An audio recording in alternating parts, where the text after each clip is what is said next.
as far as Timothy or Hilary in the realm of words.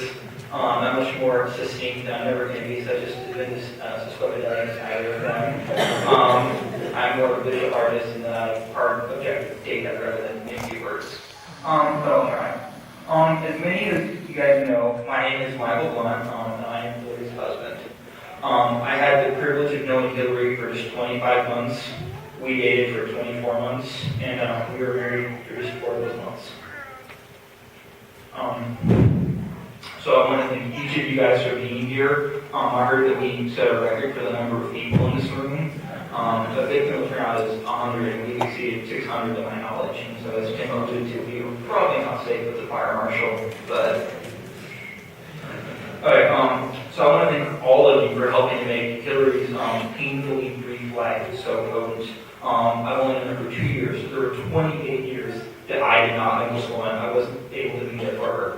But over this past week and a half, I've gotten to know many of you. I've gotten to hear your stories. I've gotten to see your pictures of the time before I knew Hilary.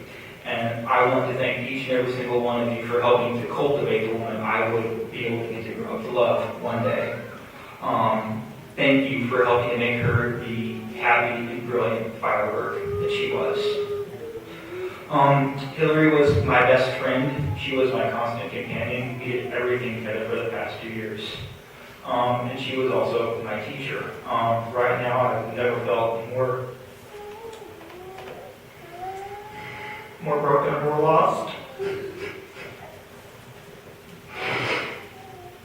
But I know that in the depths of my despair, in the middle of the night, when I think that I hear her, I'm so lost. I remember that she was my teacher.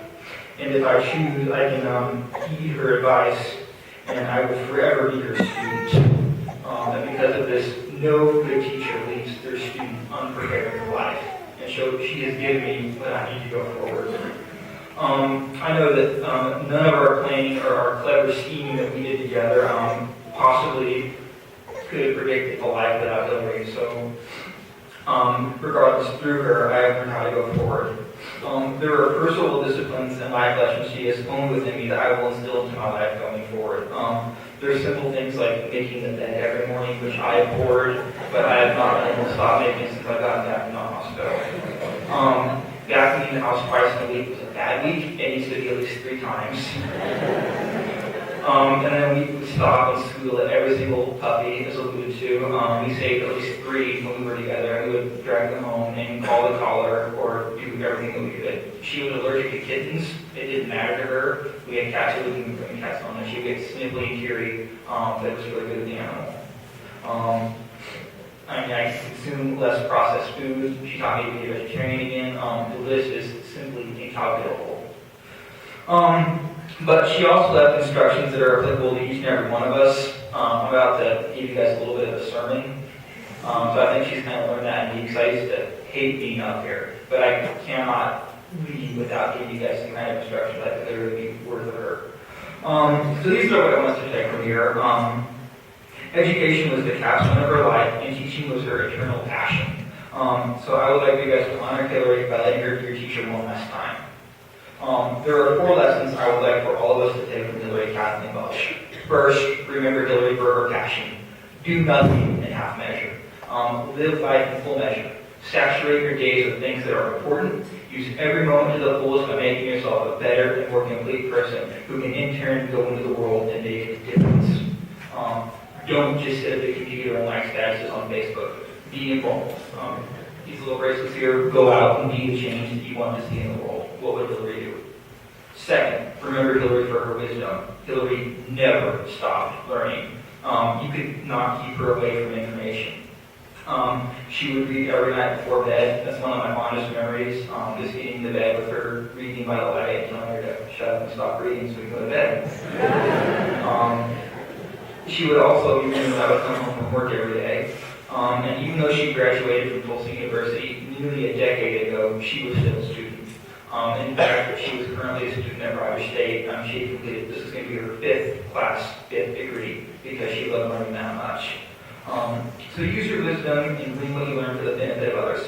Become a teacher for yourself, just like Hilary. The more you understand history, the more you understand culture, the better you will understand humanity.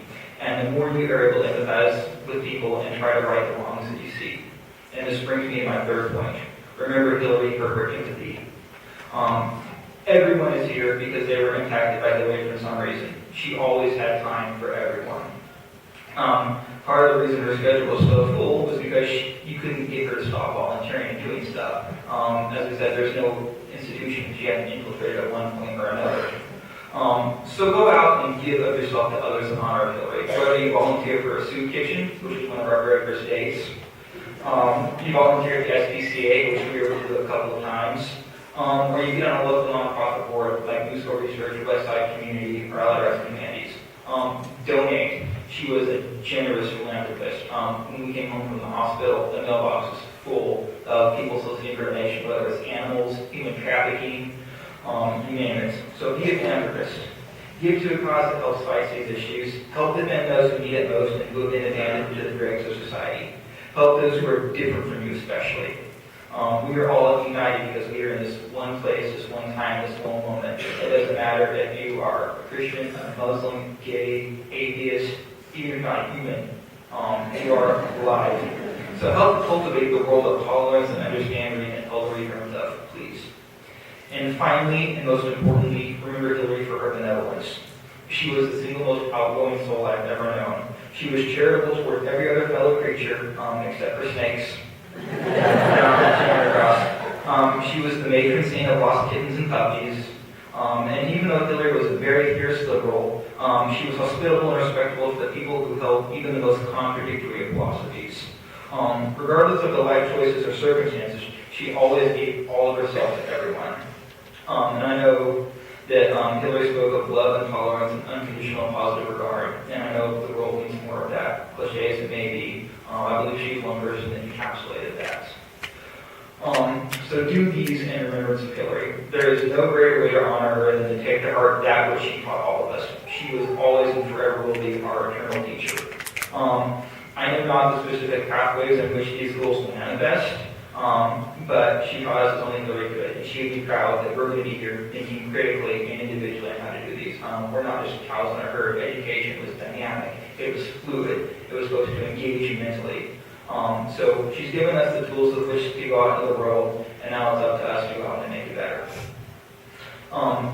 So I'm the last speaker. So to close the service, I would like for you all to hail Hilary one last time. She has recorded a piece entitled Mad, Bad, and Dangerous to Know, and it's part of her zombie musical that she was working on. And I feel it encapsulates Hilary better than I could or anyone, but no one can sum up Hilary better than Hilary herself. And since I'm a visual artist and more of a scientist, I can't play a piece like Tim, but I can give you Hilary. So it's very fitting. So go forth from here today as a vessel for Hilary Welch, as bastions of passion,